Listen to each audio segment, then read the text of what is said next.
Buongiorno everyone and welcome back to Lineup Predictions.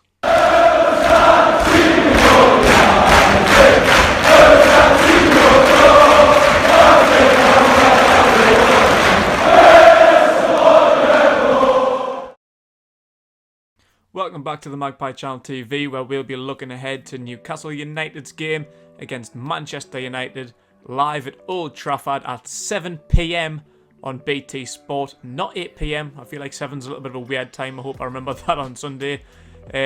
Second place, Manchester United at the minute, 46 points, tied with Leicester. 10 points off the top though. Man City seem to be running away with the league at the minute. It's been so close all season, but finally City's starting to put a little bit of leeway in between them and those below them, Man United, Leicester and all of them. While we sit in 17th, 25 points. That's almost half the tally Man United have. And we're now only 6 points above the drop zone. It's going to get real sticky down there if we don't start picking up some points. Fulham, West Brom, Burnley, Brighton, they're doing the business now. We picked up 6 great points against Everton and Southampton, but we need to build on that now. We really need to start pulling ourselves out of the shit because we're getting suckered into it so close now. And these are tough games. Obviously, Chelsea last week, tough game. Going away to Stamford Bridge, haven't won there in nearly 10 years. Old Trafford, we haven't got a great record there, haven't won there in about 5 years. But we need to start picking up some points somewhere. Steve Bruce is going to have to dig into his tactic. Graham Jones is going to have to start digging into his tactic book and try and pull something out of each of the games coming up now, right up until the end of the season. We can't be like this is what Steve Bruce would be like. He'd be like, oh, well, it's Manchester United, you know, great team, Old Trafford, blah, blah, blah. No, it's the Premier League. You need to fucking pick up points. It's dividing the weak and the strong, the rich and the poor. And we're down there. It's getting dangerous now. Fuck Man United. Fuck Chelsea. I don't care that you get Old Trafford, Stamford Bridge. We need them points. Before we get into the team news, just want to set the like target. Last week I set 300. I think it's the highest I've set it before. Smashed that and got 349. So this week I want one more. 350. Let's just get that one extra that we didn't get from the Chelsea preview. Line of prediction, I should say. Get 350. We're also now just over 200 subscribers away from 10,000. So go ahead, smash those buttons, like and subscribe right now. It's much appreciated. Also go and check out the preview I done with Mr. Aaron United. All of the Man United team news will be on there. His thoughts going into this game. And don't forget to come back on Sunday where we'll have the live watch along, the match reaction and player ratings. To quickly delve into the Man United team news before I do Newcastle's, like I say, the preview's live now with Mr. Aaron United. He delves into all of that stuff. But that was recorded on Wednesday before their game with Real Sociedad. So things have changed a little bit. I think Paul Pogba's the only one ruled out. I think Ollie said he'll be out for the rest of February. But just checking before, and apparently Scott McTominay is a big doubt. We're going to him in the preview. He's been having the season of his career so far. He's been scoring goals lately, been adding that to his game. So that's probably a good thing on our part that they're without Paul Pogba and Scott McTominay. For Newcastle though, good news. Bruce comes out and says there's no new injury news, thankfully. We've still got a few out though. We need to have a look at those. Federico Fernandez is the main one. He's been training for a couple of days, but won't make Sunday, unfortunately. He was meant to, like Bruce spoke about him last week. It was between him and Lascelles. He was like, they're coming back now. They might make it. That was for the Chelsea game. Lascelles started, got the 90 minutes. Fernandez didn't make the bench. And now this week he's saying he's trained for the last couple of days, but isn't going to make Sunday. Hopefully be ready for Wolves next week. So we'll see how that pans out. Like, I cannot wait till he comes back because Lascelles isn't it for me, unfortunately. He made that one outstanding tackle that injured Tammy Abraham. In real time, I thought that was a stonewall penalty. Seeing the replay, what a tackle. Perfectly timed, but it's just not it for me. Fernandez and Clark are way more consistent in my opinion. Fabian Schär's had the injury that he picked up in the Southampton game that's ruled him out for the next 8 weeks. Surgery has been done. Callum Wilson, he's got a hamstring injury, so Bruce says we've just got to be patient with him. He's ruled out for 6 to 8 weeks. And Javier Manquillo was meant to be the same, I think about 6 to 8 weeks, but Bruce says he's looking better. He twisted his ankle badly. He was meant to have a ligament damage, ankle ligament damage, but he says he's responded to treatment really well. So we'll just have to monitor that one. Hopefully maybe back sooner than the 6 to 8 weeks predicted, but yeah, still maybe he's looking at maybe 4 best 5, 6, something like that. He's been bigging up Dwight Gale and Paul Dummett for their involvement in some cases in the Chelsea game. Dwight Gale, first start of the season, got 65 minutes. Bigging him up. Wasn't good enough for me. The same with Paul Dummett. He's coming back from a hamstring injury. We've only seen him in the Southampton game where he was fantastic, coming off the bench for 20 or so minutes. And Martin Dubravka, he basically said he's very professional. He's a great professional, but he's not happy. And obviously, that's understandable. I can dig that. Dig it. Who am I? Fucking Booker T. So we'll have to keep an eye on this situation carefully. Like, the majority of the fans, let me know in the comments below, but from what I've been saying, talking to people, even Matty, Kendall on the channel, every time I go on Twitter, people want to see Dubravka back, and I think it's time, and I think by Brucey coming out and saying that, I think he's going to make that decision soon. I'd like to see him back in this game. Like, it's Man United.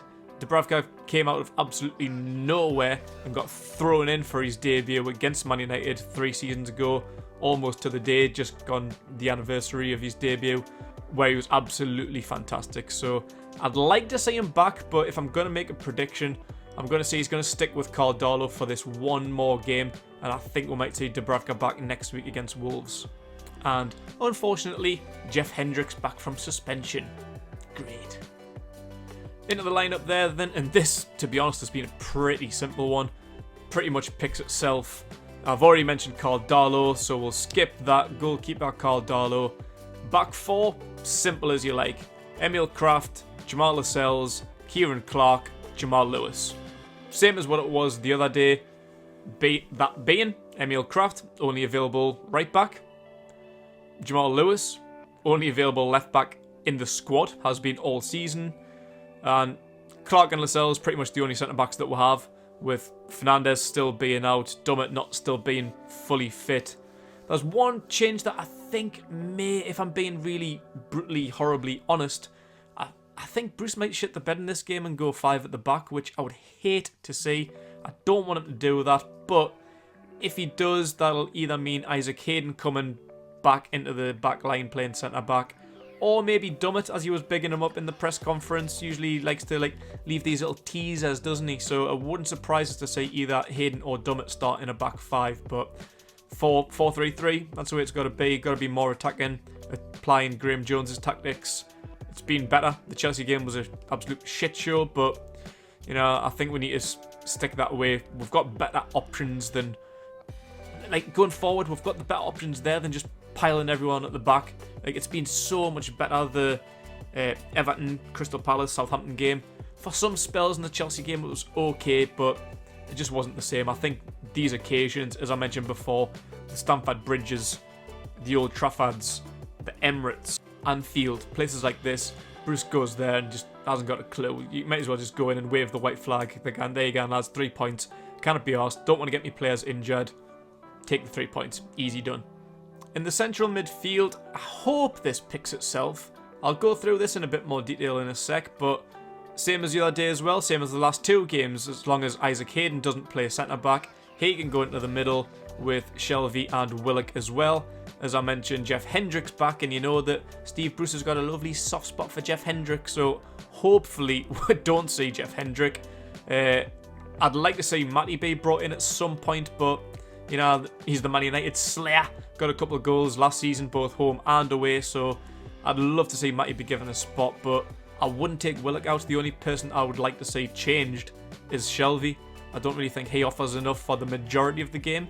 Every so often he just decides to, when he wants 5-10 minute spells, he can look good, but the rest, he's an absolute ghost in the middle of the park, doesn't go unnoticed.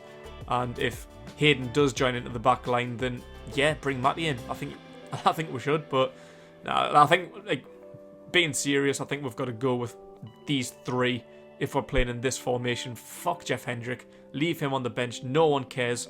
Same with Sean Longstaff. Matty's the only one I would consider bringing in. And on the front line, there'll be one big change. I hope, again, I'll go into what I think actually may happen. This is more just a fingers crossed kind of thing for me. We'll keep with Miggy as the false 9 down the middle. St. Maximin on the left, either side really. It doesn't really matter. They can switch over. With Ryan Fraser on the right. This, I think, is the exact same lineup from the Chelsea game. If you go back and watch lineup predictions from that, I think this is exactly what I said. But we've got Dwight Gale. As Bruce said, first start all season, got 65 minutes. And yeah, he needs the confidence. It's good probably that in his press conferences he's given them that motivation, that little pick-me-up. But that's just Steve Bruce. He's like, pat on the back. You're doing well, mate. First game back. That's not good enough, mate. This is a results-based business. You can't just play people that you like because they need a chance. Ryan Fraser's the best option. And I spoke about it in the post-game, I think in the pre-game, and during the game. We don't need to replace Wilson with a striker when he's not even playing as a striker. Like, Miggy's taking that spot in the middle. Wilson done well when he came in. When I first seen that against Everton, I hated it. I hate the thought of him playing on the right. But he shut me up because he scored 2 goals. In the games after that, he was class. But, you don't need to replace like for like. It's more of a winger. Like Smaxman, he's not really a striker. He's playing forward on the other side of Almiron. So why do we need to force Gale in? Like, if I'm being honest, I think either Gale or Joelinton will start ahead of Fraser. I really do. That's my honest prediction. But I think that would be fucking stupid.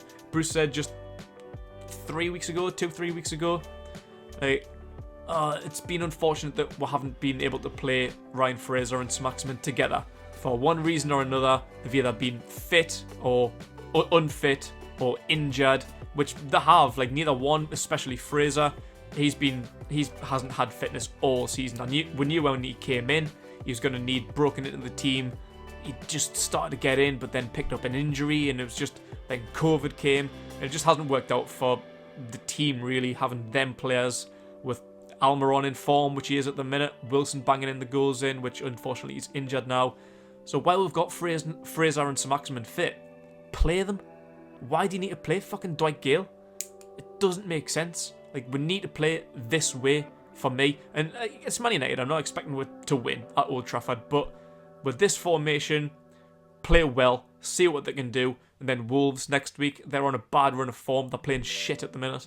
So just let them have a run out like this. Maybe switch things up in the second half. Bring a Gale or a Joelinton or a Carroll on.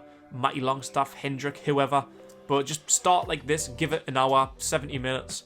See what happens. I think we could get something out of this game if we play like this. Like I think it'll be close. I think we could definitely get a goal or two in it. They might just get 1 or 2 more. But as long as we give it a real good go, unlike the Chelsea game where we were fucking shit, front to back, start to finish. I don't want to say that. I don't want to go over to Old Trafford.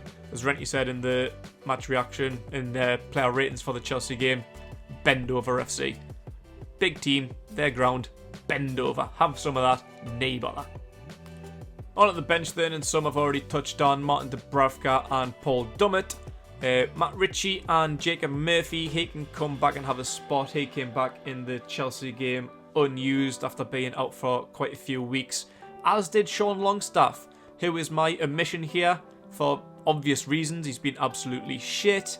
Didn't get a game against Chelsea after he was omitted for the last few weeks, with Jeff Hendrick coming back to replace him. Matty on the bench with Joelinton, Gale and Carroll.